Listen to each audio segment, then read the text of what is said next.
आज का हमारा टॉपिक है भारतीय चुनाव आयोग। भारतीय संविधान के अनुच्छेद 324 में चुनाव आयोग की व्यवस्था की गई है।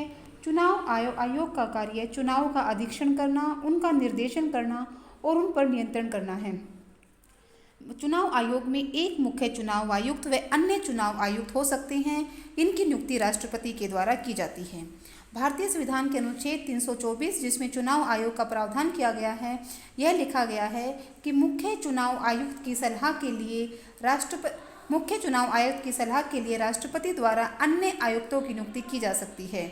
भारत में सबसे पहले 1951 में पहली बार संविधान के अंतर्गत एक सदस्यीय चुनाव आयोग का गठन किया गया था, परंतु केंद्र में कांग्रेस सरकार ने 1989 में 2 निर्वाचन आयुक्तों की नियुक्ति करते हुए निर्वाचन आयोग को पहली बार बहुसदस्यीय आयोग बनाया गया।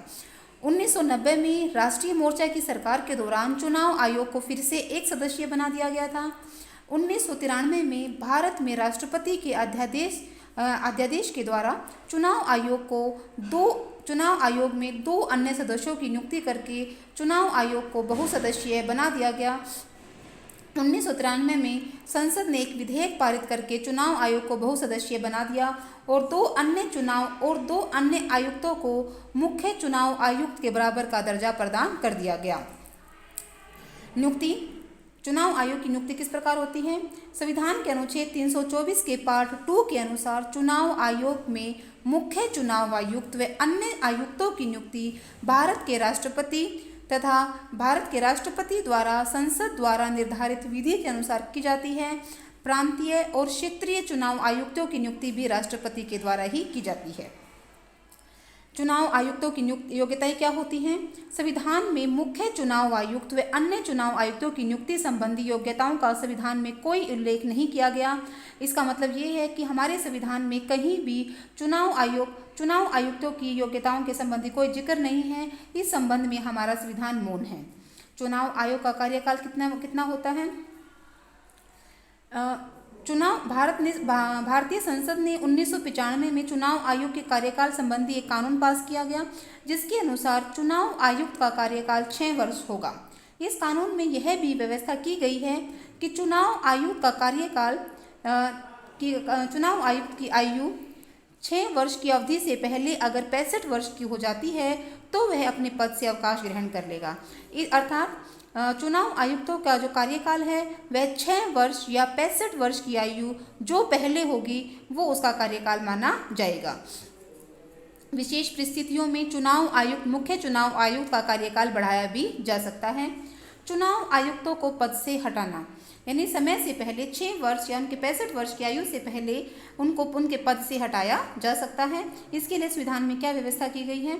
संविधान के अनुच्छेद 324 के पार्ट 5 के अनुसार चुनाव आयुक्तों को सर्वोच्च न्यायालय के न्यायाधीशों को हटाने की विधि के द्वारा ही हटाया जा सकता है।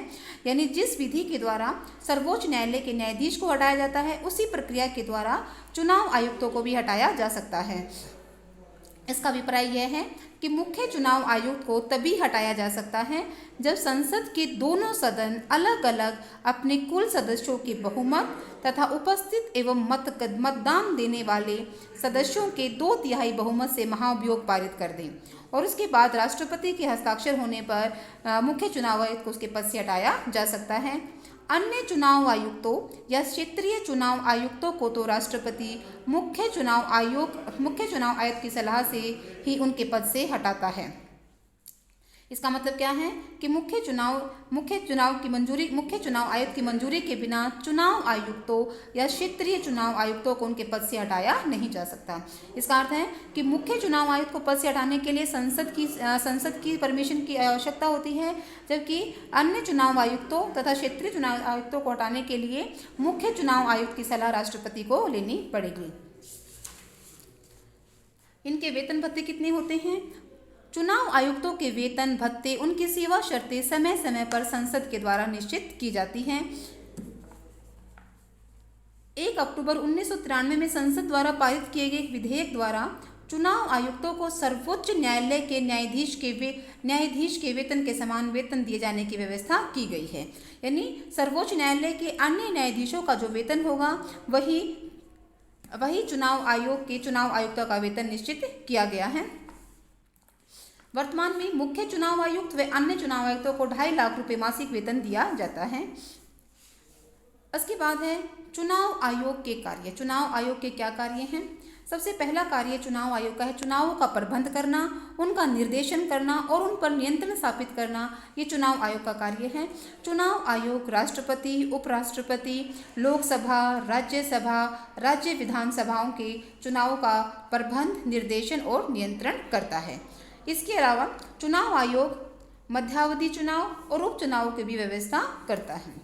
मध्यावधि चुनाव वो चुनाव होते हैं अगर 5 साल से पहले कोई इस्तीफा दे देता है, पद से हट जाता है, यानी अपना कार्यकाल पूरा करने से पहले ही अगर कोई अपने पद से हट जाता है तो उसका सरकार अगर गिर जाती है तो उसको मध्यावधि चुनाव कहते हैं।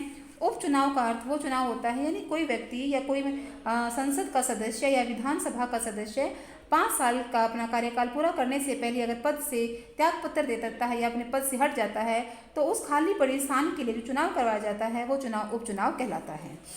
दूसरा चुनाव आयोग का कार्य है मतदाता सूची तैयार करवाना, यानी वोटर्स जो लिस्ट है उनकी तैयारी करवाना चुनाव आयोग का कार्य है।